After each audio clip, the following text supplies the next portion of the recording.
ஆ. ம். தாத்தா, என்ன அழகு தாத்தா! இந்த தொப்பியை போட்டாவே எடுப்பாக இருக்கிறது. ஆம் சொல்லுங்களே. ஆமாவா சொல்லுங்களே. ஆமா தாத்தா, வாழைப்பள்ளு தாத்தா. ம். பேசு மனமே பேசு, பேதை மனமே பேசு.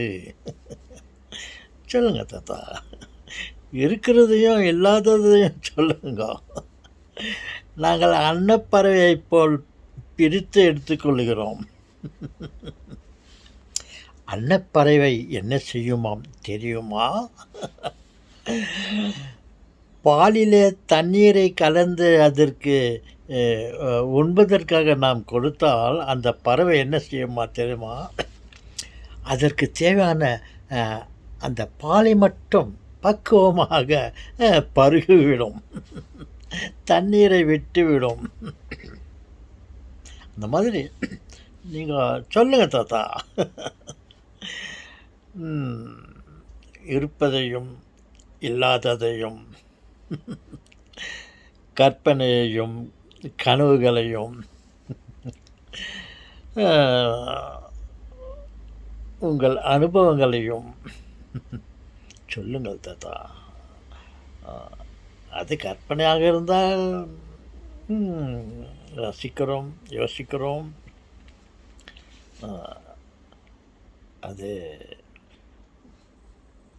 உண்மையும் பொய்யும் விளங்குது. அந்த மாதிரி இந்த உண்மையும் பொய்யும், நாங்கள் உண்மையை நாங்கள் ஏற்றுக்கொள்கிறோம், அந்த பொய்யை நாங்கள் புறக்கணிக்க மாட்டோம்.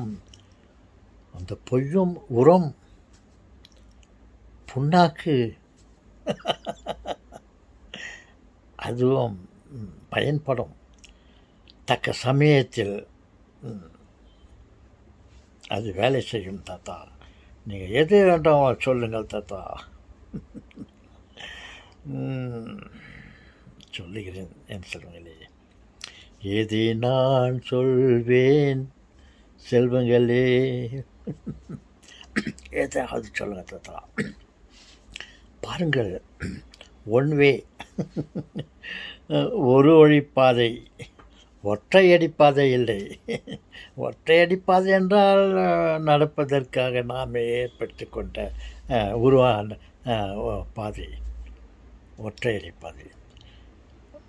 ஒரு வழிப்பாதை என்றால் அது ஒரு வழியே தான் அந்த பாதை வழி கொடுக்கும். போவதற்கு மட்டும்தான், வருவதற்கு அது இடம் கொடுக்காது. வேல்வு இந்த மாதிரி. பாருங்கள், படித்ததெல்லாம் படித்தான். அதில் ஒரு 2 எடுத்து சொல்கிறேன். இந்த வாயையும் படைத்தான், நீங்கள் கேட்டுக்கொண்டு இருக்கிற காதையும் படைத்தான் கடவுள். தாத்தா, கடவுளை அவன் வேண்டீங்களே தாத்தா.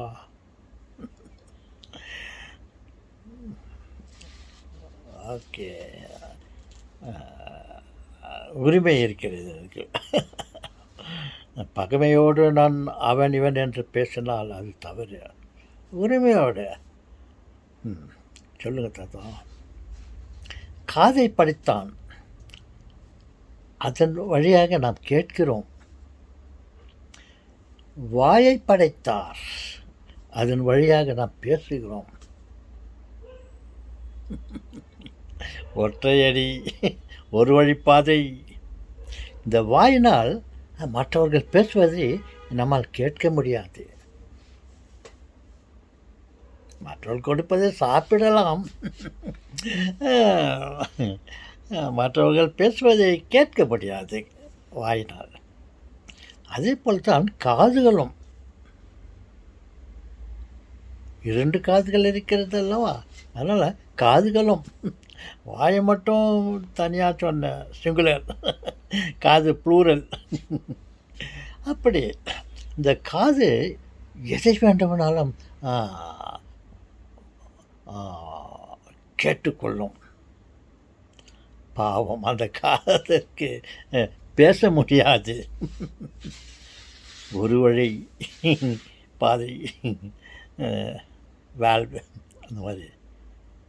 ஆமாம் தாத்தா, ஆமாம்லாம் வாயில் நம்ம மற்றவங்க பேசுனதை கேட்க முடியாது. அதே போல் தான் காதுனாலே நம்ம மனசில் வந்ததை பேச முடியாது. தனிக்காட்டு ராஜா இப்படி இருக்கிறது.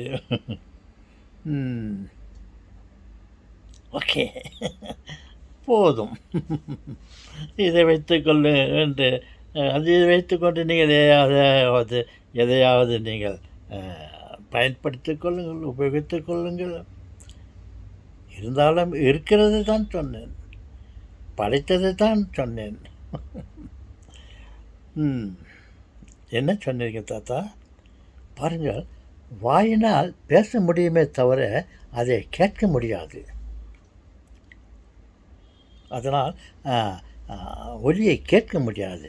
அதே போல தான் காதுகளும் கேட்க முடியும், அதனால் பேச முடியாது.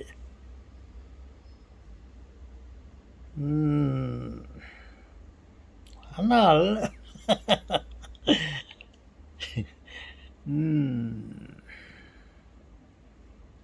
ஆனால் என்னால் இந்த காதுனால் பேசவும் முடியும், வைக்க முடியும். என்னதான் என்னதான் சொல்கிறீங்களோ? ஆம் சொல்லலையே. சில மாறுதல்களை, சில விசேஷமாக ஒரு படைப்பை படைத்து அதை காதலை வைத்து கொண்டால் அதனால் பேசவும் என்னால் வைக்க முடியும். தாத்தா என்ன தாத்தா நீங்கள் ஆம் சொல்லுங்களே. இந்த ஸ்பீக்கர் இருக்கிறது இல்லையா, அந்த ஸ்பீக்கரால் கேட்கவும் முடியும், பேசவும் முடியும். தாத்தா தாத்தா சொல்லுங்க திரும்ப சொல்லுங்க. இந்த ஸ்பீக்கர், மைக் ஸ்பீக்கர் எல்லாம் இருக்கு இல்லையா, அந்த ஸ்பீக்கரால் அதிலிருந்து ஒலியை பிரதிபலிக்கவும் முடியும், ஏற்றுக்கொள்ளவும் முடியும். தாத்தா அவனை புரியலே தாத்தா, நீங்கள் குழந்தைகள், புரியாது, ஆனால் புரிந்து கொள்வீர்கள். எப்படி ஒரு ஸ்பீக்கர் மைக்கினால் பேசுவதை ஸ்பீக்கரில் சத்தம் வருது இல்லையா, அந்த ஸ்பீக்கரு ஒரு ஒரு அருமையான ஒரு பேப்பர் இருக்கிறது. இப்படி சொன்னாக்கா கோன் பேப்பர், இந்த ஐஸ்கேண்டி சாப்பிட்றமே கோன், அதான் தாத்தா இல்லை சொல்கிறீங்களே. கோன் பேப்பர்னால் ஒரு மெலிதான ஒரு பேப்பரை போன்ற ஒரு பொருள். அந்த பேப்பரின் மேலே காற்று பட்டால் அந்த பேப்பர் அசையும். அந்த பேப்பர் அசைவதால் அலைகள் உருவாகும். அந்த அலைகளை காற்று ஏற்றுக்கொள்ளுகிறது. ஓகே, அதே மாதிரி தான் அதே ஸ்பீக்கரில் நாம் ஏதாவது பிரதிபலித்தால் அது அந்த பேப்பர், கோன் பேப்பர் மாதிரி இந்த காதில் இருக்கும் அந்த பேப்பர் அசைகிறது. இப்போ பாருங்கள், மனதில் ஏதாவது நான் நினைத்தால் அந்த மனதில் உள்ளது என்னுடைய காதில் உள்ள அந்த பேப்பர் கூட அசையும்.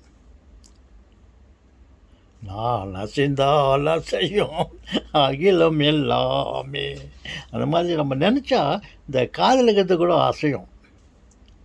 இந்த அசைந்தால் அதை சில பொருட்களின் மூலியமாக என்ன அசைந்தது, என்ன மனதில் வந்தது, காது அசைந்து கொண்டது என்று ஒரு பிக்கப் மூலிமா ஏற்றுக்கொண்டு அது என்ன பேசுச்சுன்னு சொல்லிட்டு நம்ம தெரிந்து கொள்ளலாம். தாத்தா நீங்கள் ரொம்ப டீப்பாக போகிறீங்க தாத்தா. உண்மையும் பொய்யையும் சொல்கிறீங்களே தாத்தா. உண்மையான காது எப்படி ஒர்க் பண்ணுது, அதை எப்படி ஒர்க் பண்ண வைக்கலாம்ன்றது சொல்கிறீங்க. பொய்யான ஸ்பீக்கர் அதை பற்றி சொல்லிக்கிட்டீர்களே தாத்தா. கொஞ்சம் மைக்கை பற்றி சொல்லுங்க தாத்தா. மைக்கு கூட அதே நிலையில் தான் அது உருவாக்கப்பட்டிருக்குது. இந்த மைக்குக்குள்ளே சில பொருட்கள் அடைக்கப்பட்டிருக்கிறது. நாம் பேசும்போது அந்த பொருட்கள் அசைகிறதால் அந்த அசைவு, இந்த வாயிலிருந்து வந்த அசைவு அலைகளாக மாறி அது அந்த மைக்கு மேலே படுகிறது. அந்த மைக்கை அந்த அசைக்க வைத்து அதை ஒரு ஸ்பீக்கரின் மூலமாக ஏற்றுக்கொள்ளப்படுகிறது, தெரிந்து கொள்ளலாம். மத்தியிலே பல சாதனங்கள் இருக்கும் நமக்கு உதவியாக. Pickup, amplifier. தாத்தா நீங்கள் போதும் தாத்தா, நீங்கள் ரொம்ப அழகாக பேசுங்க தாத்தா, இதோட போதுங்க தாத்தா. வேறு ஏதாவது சொல்லுங்கள் தாத்தா. நான் அருமையாக சொன்னீங்களே தாத்தா. ஓகே.